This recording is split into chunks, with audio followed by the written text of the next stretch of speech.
Hello and welcome to Court. I'm Sasha de Boyle, Director of the Court International Festival of Literature, and I'm so excited to welcome you to day 2 of our first ever digital festival.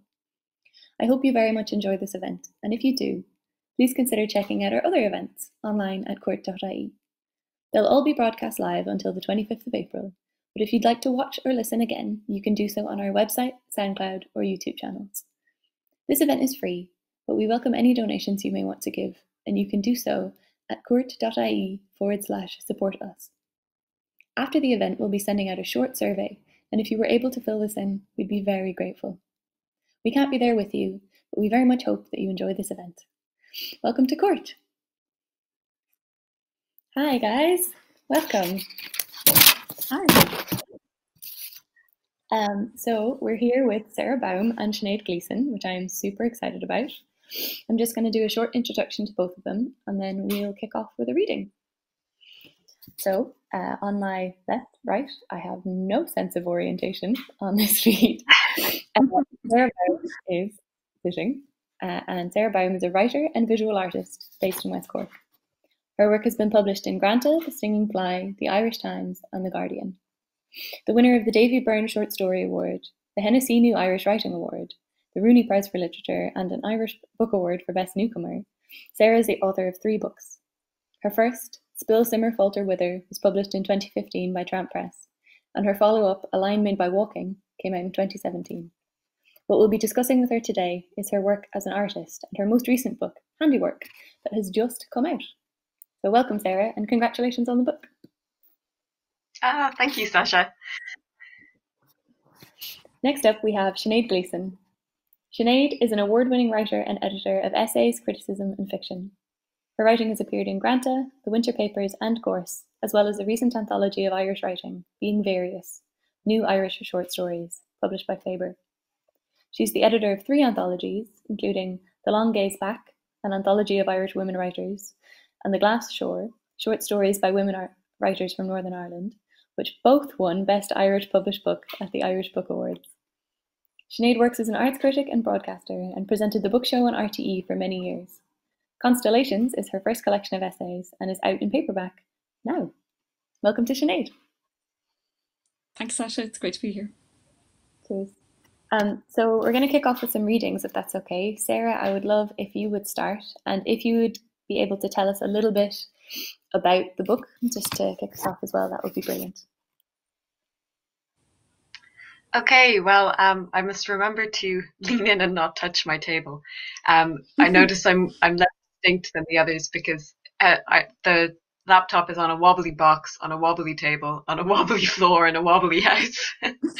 And that's relevant because the book Handiwork is very much set in this house. How am I going? It's the part I'm going to read. It starts with this kind of mantra that runs through the book, that goes, "This house is a house of industry." And really, the book is about all of these small activities that I undertake on a daily basis here. I never could have dreamed that it would be so relevant to this period of time. I started writing it across about 6 months in 2018. And it was during a period of time in which I was mostly working on artwork and feeling bad about not writing. And more than anything else, the book was an exercise in justifying what I saw as a waste of time, but also it's a way I've felt compelled my entire adult life to use my time.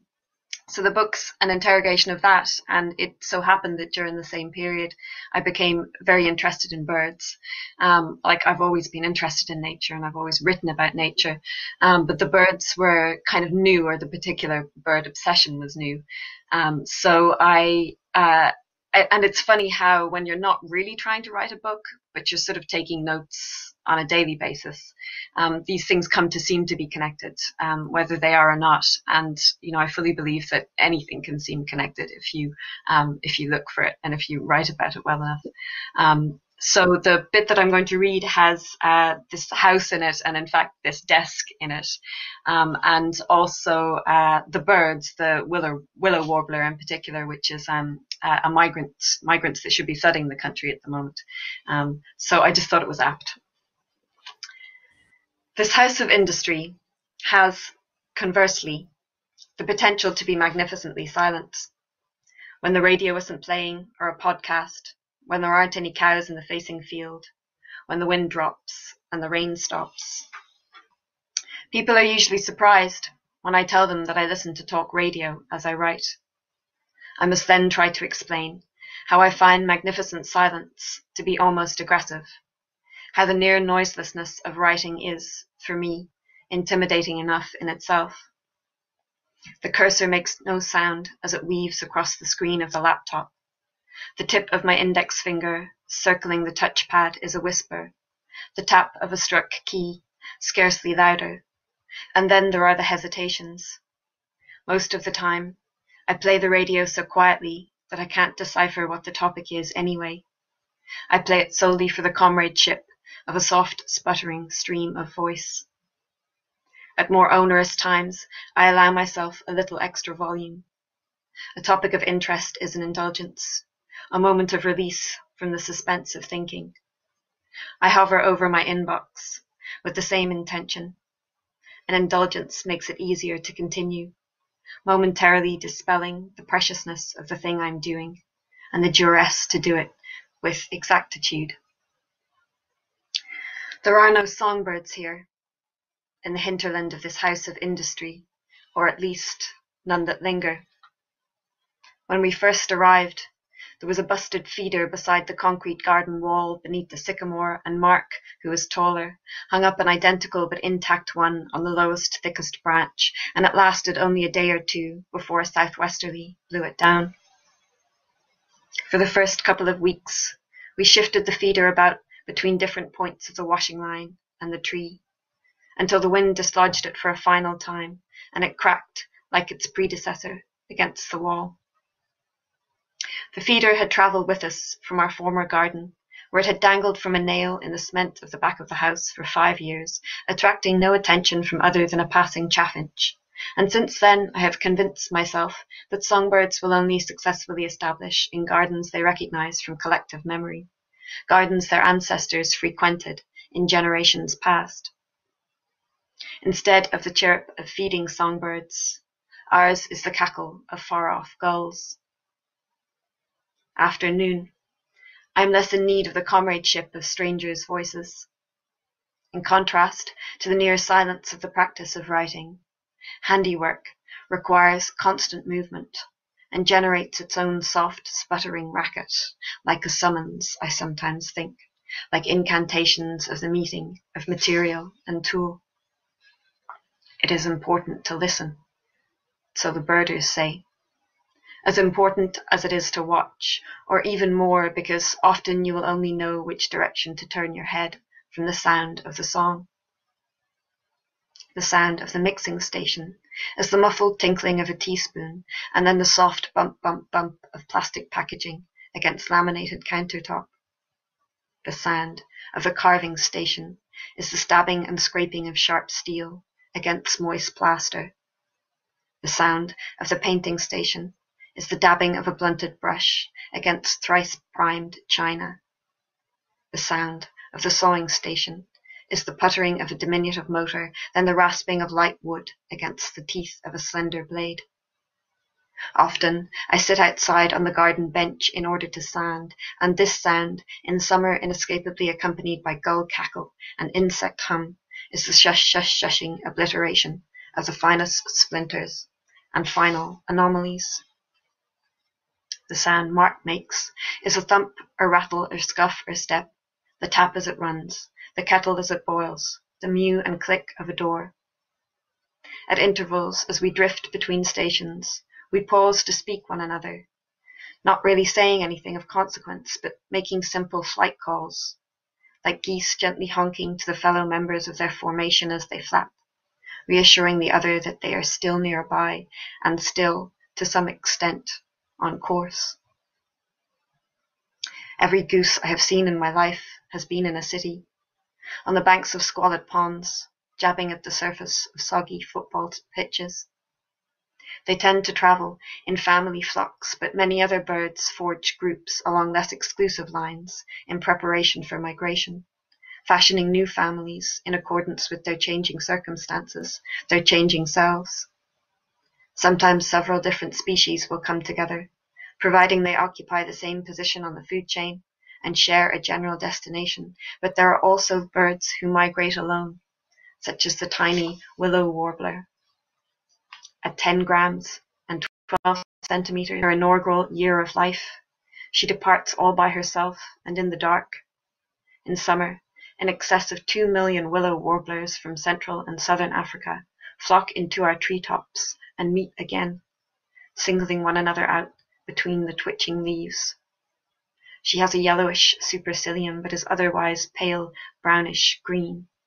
She is inconspicuous, her terrific forbearance concealed beneath her foliage-coloured plumage. As she flies, her body clock adjusts in line with the Earth's axis. Without experience, without guidance, without visibility, the tiny willow warbler always knows what time it is. I'll leave it at that. I realized that reading a 10-minute extract of the book is like half the book. So that was wonderful. Thank you so much, Sarah. Sinead, would you like to read a piece now? Sure. There's lots of different parts of this book that I often read, and some of the book, as you probably know, is about illness and bodies and hospitals, including parts of it where your lungs don't work so well. I don't think anyone really wants to hear that at the moment. So I'm going to read a part of an essay which is about 3 artists, and there's a lot of artists in this book. And the title of the essay is "A Wound Gives Off Its Own Light," which I borrowed from Anne Carson's wonderful poem, "The Beauty of the Husband." And I liked that line a lot because it relates to the 3 artists who both had difficult and traumatic lives that were intersected and interrupted by illness. And instead of letting it climb on top of them and defeat them, they did something else. They made art out of it. And, you know, I'm thinking about that a lot at the moment, that in the midst of all this awfulness that's going on, that maybe some things will change. There'll be a recalibration of some sort, and maybe, you know, people who never had time to think or write, or, you know, down the road when everything is different again, because I don't think it'll be normal again, might consider that. So I'll read from this. Illness is an outpost, lunar, arctic, difficult to reach. The location of an unrelatable experience never fully understood by those lucky enough to avoid it. My teenage years were filled with hospitals and appointments, calendars circled with dates for surgery, the arrival of unfamiliar objects under skin. This malfunctioning version of me was a new, treasonous place. I did not know it. I did not speak its language. The sick body has its own narrative impulse. A scar is an opening, an invitation to ask, what happened? So we tell its story, or try to. Not with an everyday voice. No, that doesn't suffice. To escape illness or physical trauma, some turn to other forms of expression. It can feel necessary. Illness tries to diminish the sufferer, but we resist it by containing its expansion. The patient's attempt to understand their predicament is akin to applying a tourniquet. Art, for some, becomes a source of distraction, a welcome focus to blot out the boredom that comes with this new patient life. I gravitated towards writers and painters, people who told the stories of their illness, who transformed their damaged bodies into art. I found Frida Kahlo during my teen years in hospital. Her health issues differed vastly. Hers were debilitating in a way that horrified me. I didn't dare equate her suffering with mine. But our experience felt kindred. A life with pain is a distracted one, where every thought is always second to the source of where it hurts. Pain is a reminder of existence, bordering on the Cartesian. Sentio ergo sum. I feel, therefore I am. Some translations suggest patio ergo sum. I hurt or suffer, therefore I am. Yet the physical experience resists words, refuses to reside within letters. The twisted bones, the diminished sense of self. I connected with Kahlo. Every night before surgery, after every post-anaesthetized fug, every needle, cut, puncture wound, I thought of her. The sense of a body that refuses to keep up its end of the bargain. After the 1925 bus crash, doctors placed Kahlo in a full body cast to help her bones heal. It fulfilled its medical purpose, but was, to Frida, a prison. Bored and confined, she began to paint. Unable to sit, her mother bought her a special easel, and later a mirror was positioned above her bed so she could paint herself. A medical cast is one way of obscuring the body. Kahlo tried to capture the self that was hidden beneath, and for the months I was sealed into a hip spike of plaster, I thought of it as a tomb. But Frida saw the possibility in her cast. All that was done to Kahlo's body is revealed in her work. She decorated the plaster and painted an ornate dragon on her red prosthetic leg, which was the closest she ever came to using her physical self as a canvas. Thank you, guys. And I feel like I should say that my cats, who were having a fight just 5 minutes ago, were calmed by your words and are being very quiet now. So clearly you're having a soothing effect on them. Sarah, I wanted to say I really enjoyed that piece, and I think it was particularly relevant for today. The touching on kind of the small routines of a day, but specifically in one physical space, and also on people who might be living in complete isolation. Did you ever think that your book would be quite so relevant for now? God, no. And that piece was particularly apt because the sound that Mark was making downstairs when Sinead was reading was some kind of rattling and banging. I was like, that was well timed. But yeah, no, I couldn't have dreamed that it would become so relevant. And I'm feeling it acutely at the moment, as in I feel like I'm reliving the book. My days are very much the same, and the book, lays that out. But the difference is that at this particular period in time, I was supposed to be going to festivals and doing readings and, interacting with people, which is the part that all writers get to do rarely, just when the book comes out. And now I find, of course, I'm here. And it's a different psychological state, knowing that not knowing when you will be going out again, and not sort of having that break, being here for a long period of time. And so I'm going over those daily routines and sort of trying to be mindful about them in a way that I'm not always, kind of trying to just concentrate on the one thing that I'm doing in that one moment, and not to think, what will I do when I finished it, or whatever the case may be. So yeah, it's come back to me vividly, and kind of repronounced itself, if that makes sense. And how do you feel as a writer who was meant to be touring and doing publicity at this time? I know some writers can find that pretty grueling. It's a hard slog, especially if there's a lot of travel involved. Are you grateful for the more time at home, or do you wish you were out there? Well, it's funny because initially I was like, yay, I don't have to do any of the public stuff that I don't like anyway. And it felt like a kind of a mean joke because this book is so short, like it's barely a book.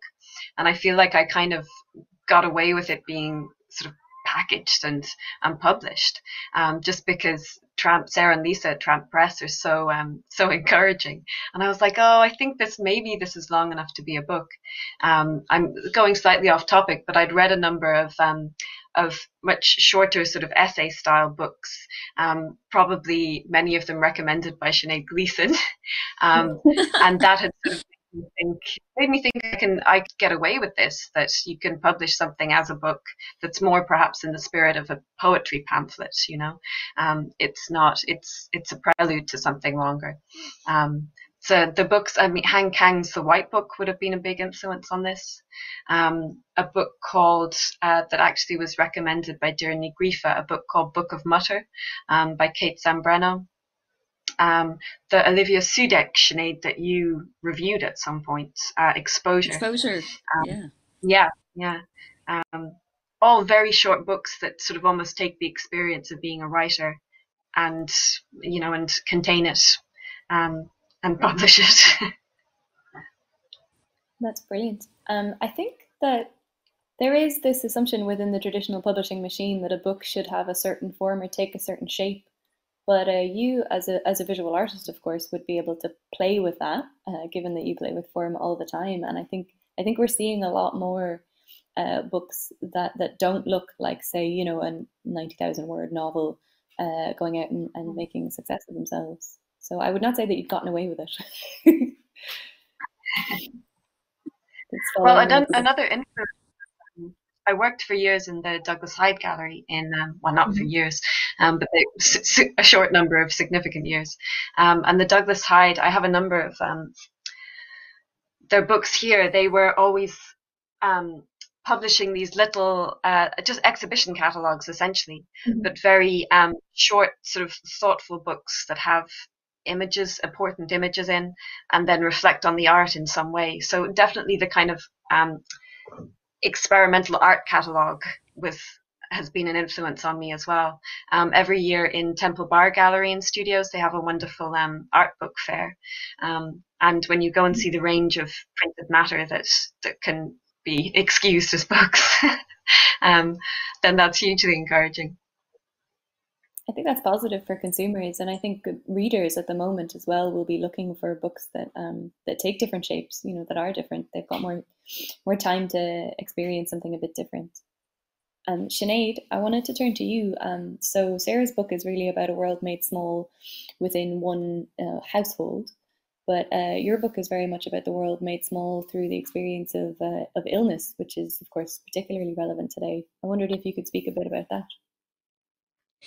Yeah, I mean, it's funny. I've spent a lot of time as a freelancer and a good bit of time as a writer, so I'm used to spending a lot of time on my own. But I also spent a lot of time in hospital where you're not allowed to leave, you're not allowed to go outside. So a lot of it is very relevant to how I'm feeling at the moment, the limitations. And there's a piece in the book called Panopticon, which is about the geography and the psychogeography and the layout of hospitals, and how hospitals are quite art gallery-like in many ways, in these big kind of performative spaces.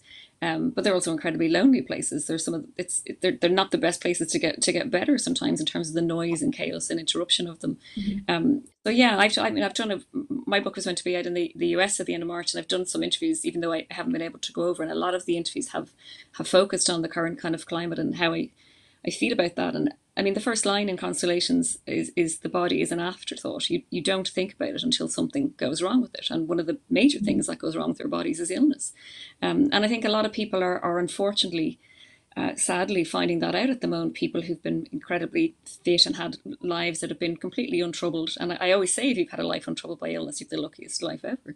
And I think a lot of people are now kind of negotiating with the idea that we're not as always as infallible and indestructible as we think we are. And these are, frankly, terrifying times, especially if you've never been in hospital. To go into that environment, it's incredibly intimidating. They're incredibly lonely places as well. So yeah, the book does focus partly on illness, but there's, I hope, a lot of other topics in it, because I wasn't interested in writing a book about one thing, or a book that was just about me. I don't think of this book as a memoir, even though lots of parts of my life are in it, in the same way that Sarah's book is clearly not a memoir either, because there's lots of other things her book is outwards too.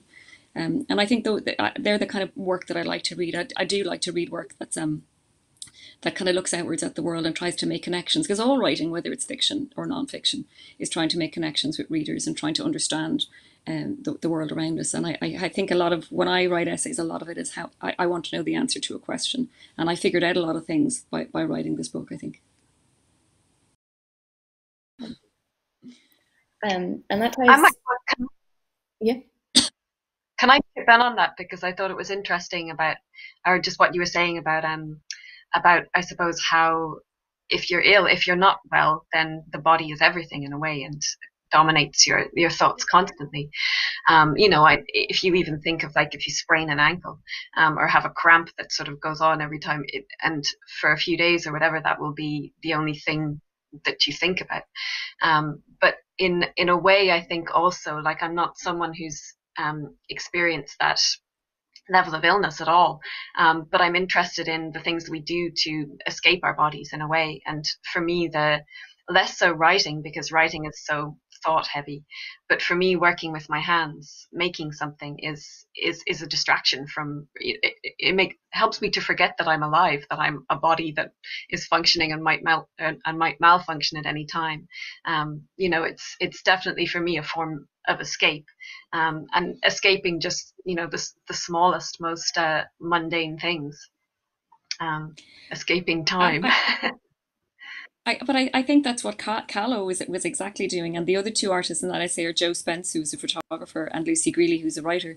And the other thing that illness does, which I think ties in a little bit to Sarah's book in terms of the relationship to time, and that illness is incredibly boring and a huge waste of your time. There's a lot of other things you can be doing. And I think that Kahlo got that completely. I definitely have had that in terms of we're mortal, you don't know how long you're here for, you maybe have to make it count in some way. So you're maybe more prescient and aware of time and what you can do with it, and not wasting time, which is something Sarah's book also deals with. What do you give your time and attention to? And in our case, but both of us are trying to write. In Sarah's case, it's trying to make art, but it is trying to make something out of something that maybe was distracting or a bad experience. And I think that that's something that's been, it's all artists do that, writers, painters, filmmakers, they all do that. Mm-hmm. Yeah. I think Joe Spence in particular, I can sort of understand completely that mindset of she was ill and she still wanted to make art, but she couldn't concentrate on anything other than the illness. And so she thought, well, I'll make art about this illness. And it turned out being, the most incredibly moving body of work. And there are lots of artists like, is it Mary McCarthy or is it Mary Kelly, who did Postpartum Document, which was a series about motherhood, basically. She'd had her first child. She wanted to be a conceptual artist. And this was back in the 70s or something. But she was completely, all of her thoughts and time were dominated by, the million small chores of attending to her child. And so she started to document all of those processes, and it ended up being this extensive art project that had everything from dirty nappies in it to profound thoughts. So I completely, that kind of art fascinates me. There's a great every year in America there's the Best American Essays collection, and one year a writer I really like called Leslie Jemison edited it, and in the introduction she tells this story about how the problem of the essay can become the subject of the essay, and she uses the example of Guns N' Roses when they were trying to write "Sweet Child of Mine," and Slash had all the fancy riffs worked out, but Axl couldn't come up with the lyrics, and he started pacing around, getting more and more frustrated, and he was saying to himself, "Where do we go? Where do we go now?" And basically that ends up being the lyric in the song. So she uses that as an example of, you can't write about your mother, therefore you write a book about not being able to write about your mother. And I think that's really interesting. You can make the problem of the work the source and the center of the work.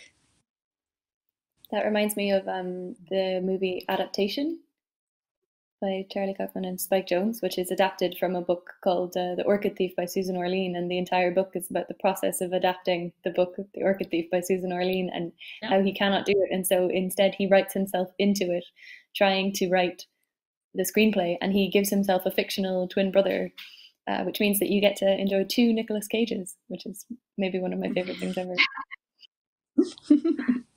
One's not enough.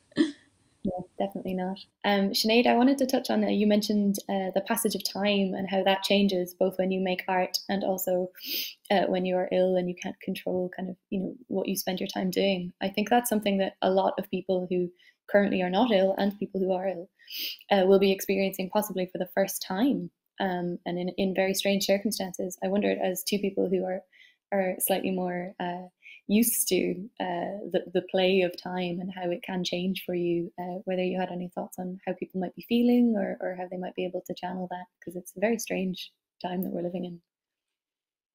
Yeah, there's kind of it's a two contradictory answers to that in a way, in that I think everyone is just doing their best at the moment. A lot of people are under a lot of pressure. They're worried about family members. They're trying to look after children, do their own jobs. They're worried about money. So many artists, actors, writers I know are going to be incredibly broke in the next few months, wondering about, how to live, how to eat, all of those things.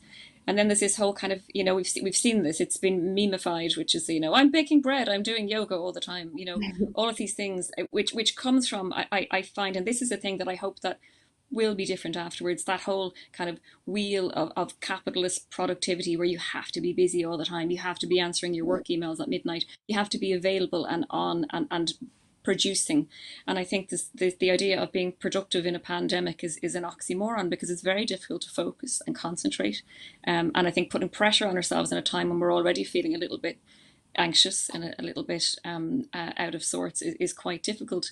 At the same time, I do know people who are being productive. They're not people with small children, I might add, but I feel that there's a time where this is the time to kind of give yourself a bit of a break, because it is difficult. And I think it's, in terms of time, we don't have a timeline, we don't have a time frame, we don't know if this will be over in 3 months or 6 months or a year. So there'll be a constant adjustment for that, in terms of how we figure out what we want to do, if we can work, if we will be able to go out, when we'll be able to travel, all of things. Well, I was speaking to somebody yesterday who, was saying they don't think that gigs and concerts will be back until, January, which is terrifying for all the musicians that I know.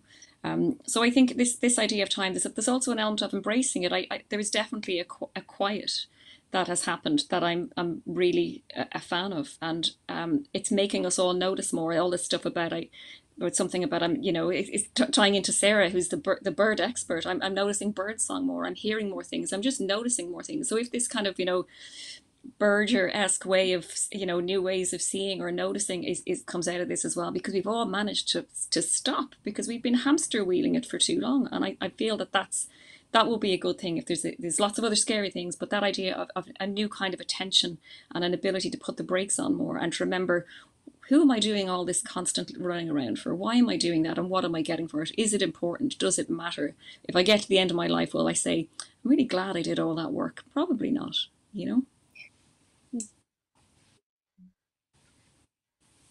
Yeah, one of the things that I write about in Handiwork, or one of the books that I read as preparation for it, was about amateur art, the history and theory of amateur craft, or amateur art, kind of the same thing.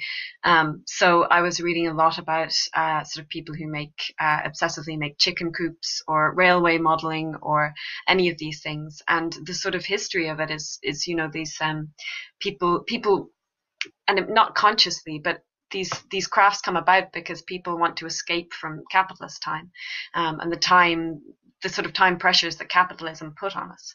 And by doing something completely useless with your time, whether you're even acknowledging its uselessness, you're kind of, the time that you put into it is you're in your own zone. It's an escape, it's and I think there's more, like, it's kind of funny looking at it from an artist's point of view, because I think a lot of artists are kind of feeling constipated, that's not the right word, but are finding it difficult to make new work. And then a lot of non-artists are kind of taking up painting and and crocheting and things like that. So it's kind of like the more seriously it sort of weighs upon you. But I think definitely people are taking a closer look at what is the point of this thing that I do anyway? What is it really going to lead to at the end of the day? And we never expected that the world could change so easily. And so now I think, we're making plans, or perhaps in the future we'll make plans with a caveat that everything might change completely in a second, Absolutely. Yeah. Sarah, there's a lovely piece in the book where you're talking about the act, I think, of your kind of daily making of birds, and you speak about it as an experience that has been domesticated and protected from contamination. And I thought that was such a pertinent choice of word at this time. The idea that that art and making could keep you safe right now. Yeah, well, that's a quote. That's a quote from Stephen Knott, who's the academic who wrote the book about amateur craft.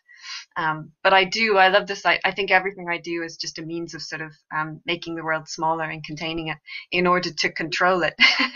It sounds like a lovely thing, but I actually just stems from control issues.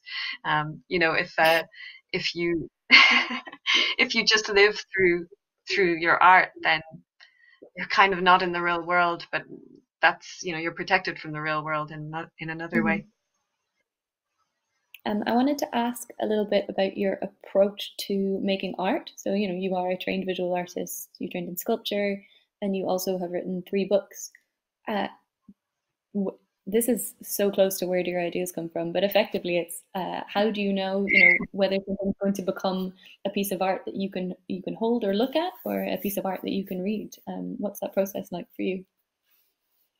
Well, I think trained is a hilarious way of putting it, because I went to Like a IDT gymnast. Dunleary, and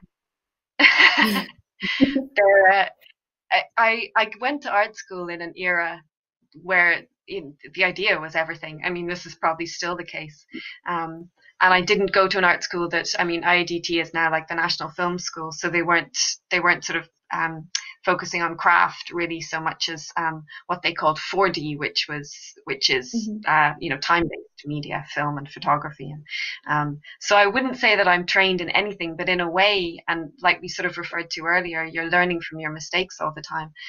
So by not really having, by looking for a form, I found, after many years, sort of found my voice.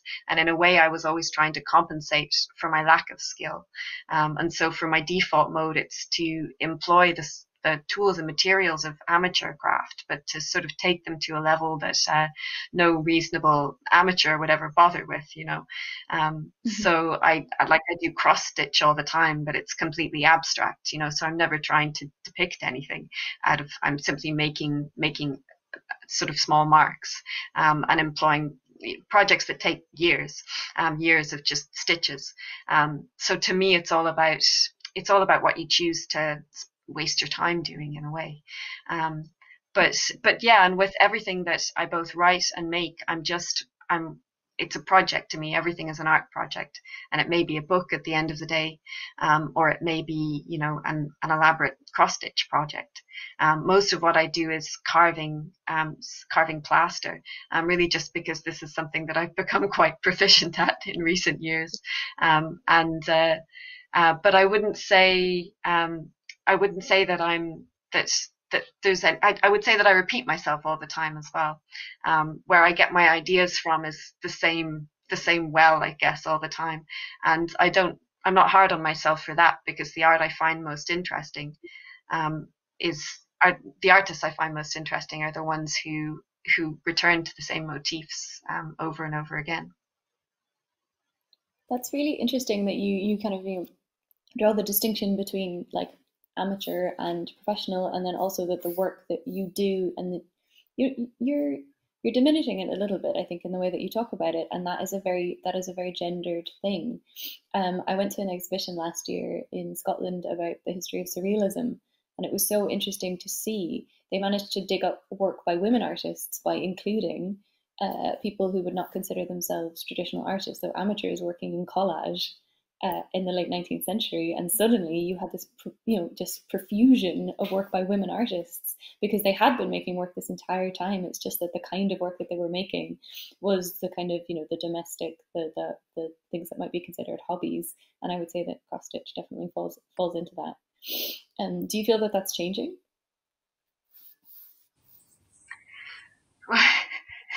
Maybe refer to Sinead. In terms of representation, and just approaches to kind of how we view and value art. Well, if you mean in terms of the gendering of it, yeah, it definitely changes, and it changes every time somebody points out the imbalance, and every time somebody says this isn't okay. It's funny when you mentioned surrealism. There was a wonderful exhibition of art. There was a huge Leonora Carrington exhibition at IMA a couple of years ago. There's I mean, this again, you know, that women's art Twitter account, which is incredible. There was loads of women surrealists, you know, Leonora Finey, Dora Mars, everything. But yeah, I think in terms of representation, it's definitely getting better. It still happens occasionally.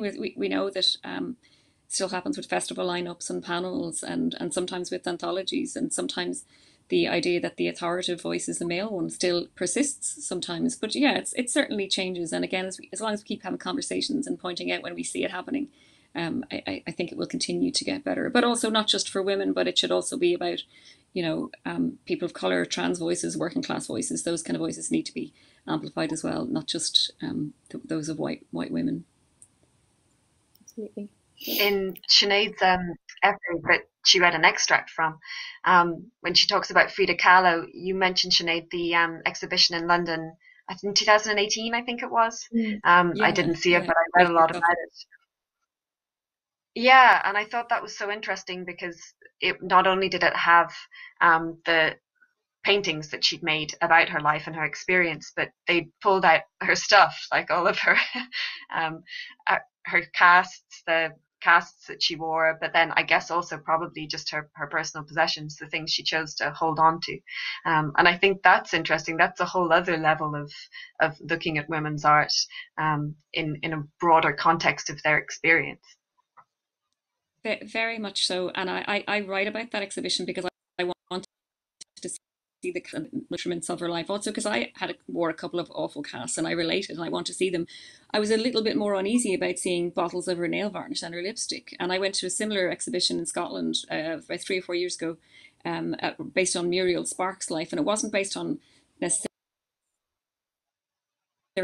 the one where she won the Observer Prize, the first story prize she ever won. And it just said, got it, when she'd won, but it was mainly based on her kind of sartorial world and her clothes. And that, again, I've said this before about Maeve Brennan, the kind of fetishizing of Maeve Brennan and her wonderful clothes and her gorgeous updo. And I think that that's the way women are regarded in terms of the art that they make. There's always a separate element of looking at their physicality, looking at the objects in their life, looking at, the things that are not just about the focus. I haven't, I'm not an expert, but I can't really recall an exhibition that looked at the stuff that belonged to male writers or male artists, where it happens very easily to women, and I find that can be quite problematic sometimes.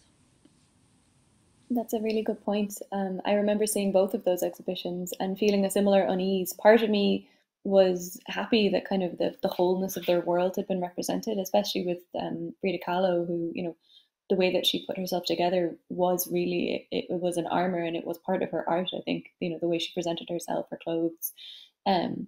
But yeah, it did seem diminishing in some ways, specifically how it was reported about. I think a lot of people focused on the style aspect of the exhibition. And I think placing it in the V&A, which has such a history of costumery, also kind of drew that out as well.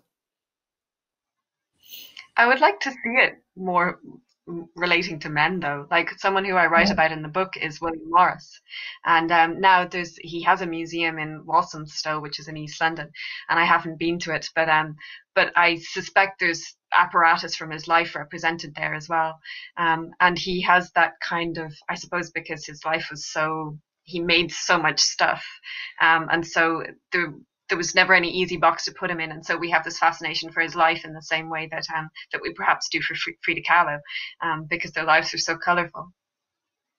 But he was someone who, and my interest in him really is his strong belief that art should arise out of daily life, that it should be a part of everything you do.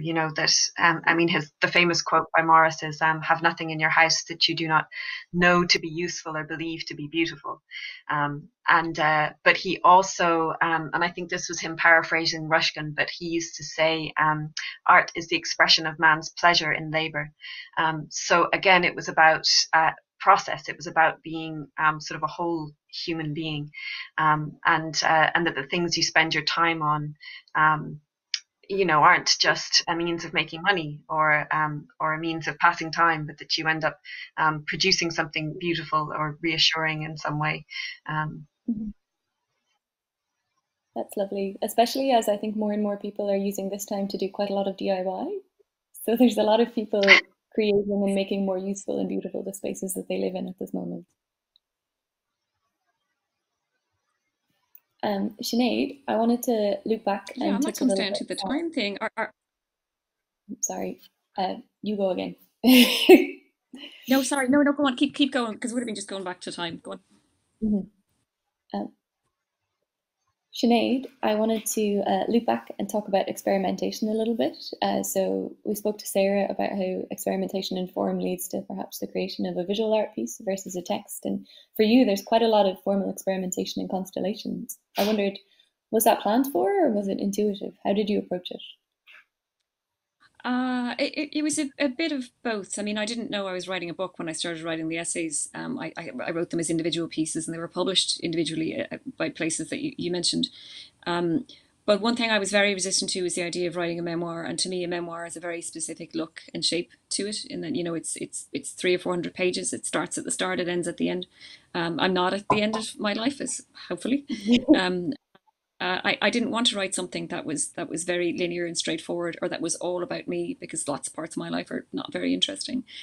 So I wanted to do what I mentioned Vivian Gornick all the time when I talk about nonfiction, and she says the memoirist tells all and the essayist selects. So I wanted to select parts of my life that I thought I was curious about or wanted to find out how I felt about them, especially some of them had been quite kind of totemic moments in my life.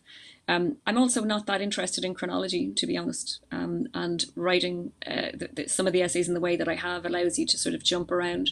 So if you write in fragments, or there's an essay on blood, which is partly about a leukemia diagnosis, but a lot about artists and blood performance artists and DNA and ancestry and various things. And it's laid out in the kind of A positive, A negative. So it's the 8 blood groups and rhesus factors. And that allowed me to sort of not just expand on the subject matter, it allowed me to move back in time and move forward. You can literally jump around. You can do an awful lot if you change the form, if you don't stick to the A to Z straightforwardness that we've come to expect a lot from work. And that's the thing, we expect that maybe from fiction a bit more than nonfiction, whereas I think the essay is very accommodating and expansive, and I use the word bendy about it a lot.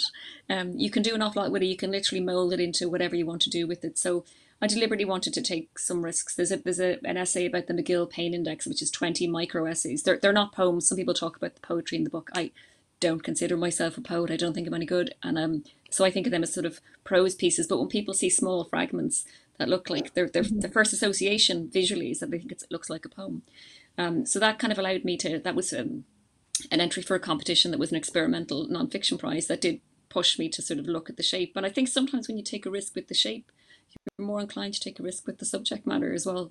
And some of these pieces couldn't have been told in 8 pages of blocky text and that's it. They just couldn't have. Some of them, the voice that was required for them, or the things I wanted to do with them, and the panopticon one I mentioned, which is about hospitals, it is about the interruption and the noise and the chaos of hospitals. So it's written in a very staccato, fragmented way, quite deliberately, because it's meant to capture the sound and the experience. It's meant to be immersive. It's meant to make you remember what it's like to be in a hospital, to be a patient.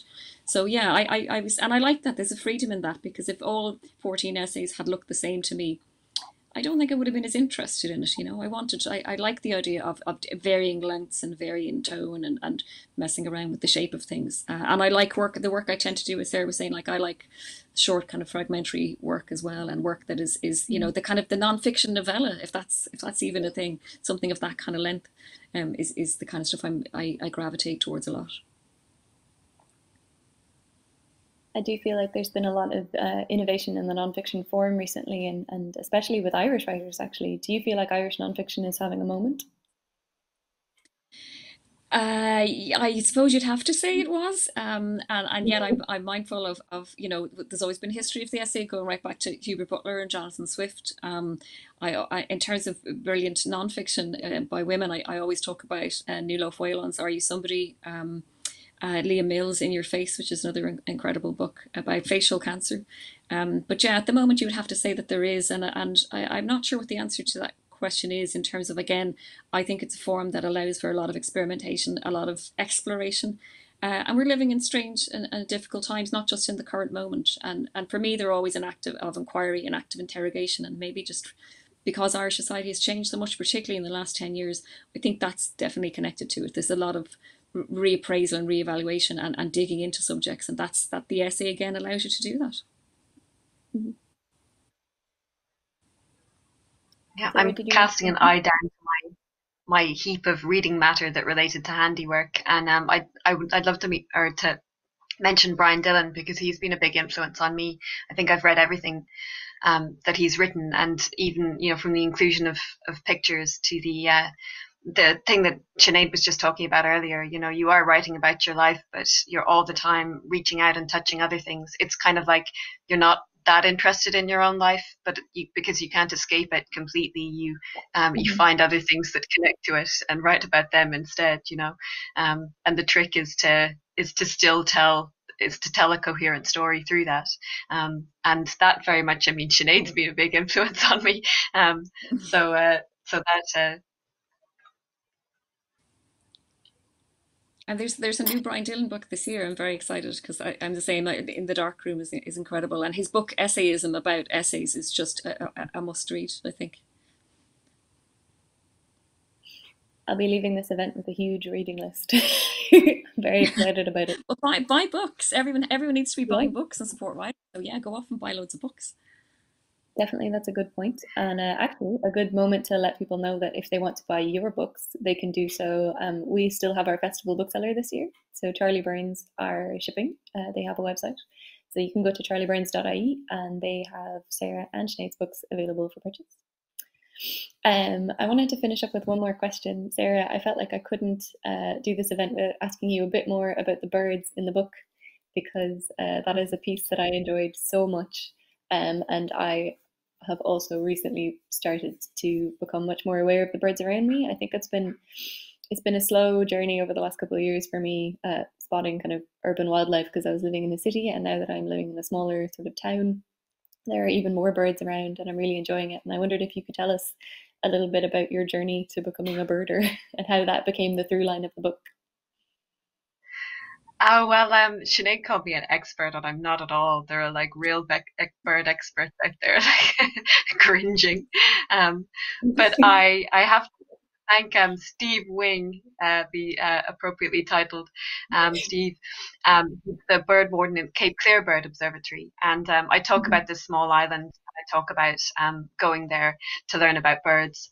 And that's Cape Clear, which is 8 miles off the south coast here, the south coast of Cork. And it's actually the only manned bird observatory in the whole of Ireland. So Steve's the only full-time bird warden.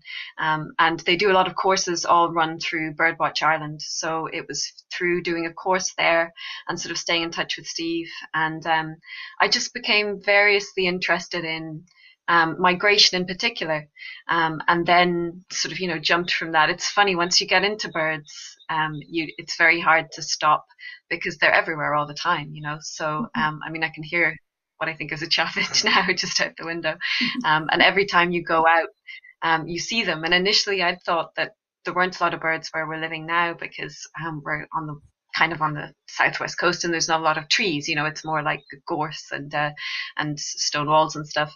But that's only if you don't know what you're looking for or listening for. And a lot of the birds here I've become much more attached to, because they're what I'd call honorary seabirds. So they're not necessarily gulls or guillemots or whatever, but they're like hooded crows, which like to hang around the sea, or peregrine falcons, or stone chats and wheatears again, that were kind of the foundation of the book. I was going to quiz you, Sasha. Sasha mentioned to me in an email that she had a crow eating everything that she put out for the smaller birds. And I wanted to say, do you know what kind of a crow it is? Because there are many different crows. I think it's a hooded crow. Are those the ones that are grey mostly, and then they've got like a big black bit? Yes, yeah. It probably is a hooded crow. I wrote a piece earlier this week where I talked about there's a big tree with a nest outside our window, and birds have been flying into the window. Now, they're not killing themselves or anything, but they just keep hitting the window, and it's happened an alarming amount. And I've been kind of going, is that, if a tree falls in a forest, if there isn't a pandemic and I'm not home more, are they doing this all the time, and I'm just not noticing? So very curious about it. Yeah. We have a couple of starlings that are nesting in the vent for the extractor fan in our bathroom. So instead of, like, as soon as I realized this was happening, instead of saying to Mark, oh, we better make sure that prod it out with like sticks or something to make sure it doesn't get blocked. Instead, I was like, stop turning on the extractor fan, because the starlings will be left in peace. So we're going to have a massive mildew problem now by the winter. But you'll also have a family of starlings. So also have a family of starlings. Sarah, I was wondering, would you be willing to read us out with a short piece about birds from Handiwork? Oh, I hadn't prepared that, but I'm sure I can find, like, they're not hard to find. Well, maybe if I just read from the very beginning, because the story, the bird that started this book, almost entirely was a bird called the northern wheatear, and they should be going the other way at the moment. They're incredibly small songbirds, and they make an extremely long journey. And it was that journey and the sheer pointlessness of it that made me think about how it connected to what I was doing, I suppose, the pointlessness of handicraft. There is an Alaskan songbird, the northern wheatear. She weighs about as much as a small ball of wool, and every autumn she flies about as far as 300,000 balls of wool, unspooled in a westerly direction, disentangled across Siberia and Kazakhstan and Iraq and Saudi Arabia, finally coming to a definitive stop in East Africa. It takes her 3 months to get there and 2.5 months to get back, and so the northern wheatear devotes almost half of every year to these journeys, which she makes out of countless individual flaps, beating her wings continuously against winds prevailing and preternatural over the course of 30,000 kilometers of sky. There are easier routes she could take. There are places with clement climates far closer to Alaska than sub-Saharan Africa, but the northern wheatear doesn't choose them. She doesn't choose at all. Every autumn, she follows the route her ancestors initiated at the end of the last ice age, 10,000 years ago. The convoluted, inefficient, superfluous directions that are her genetic inheritance. And then, in spring, she goes the same way back again. Thank you so much. That was lovely. And thank you both for such a wonderful conversation. It's so nice to see some other human beings, but especially such talented ones, and who speak about your work. Thank you so much, Sasha. And thank you for doing this and supporting writers.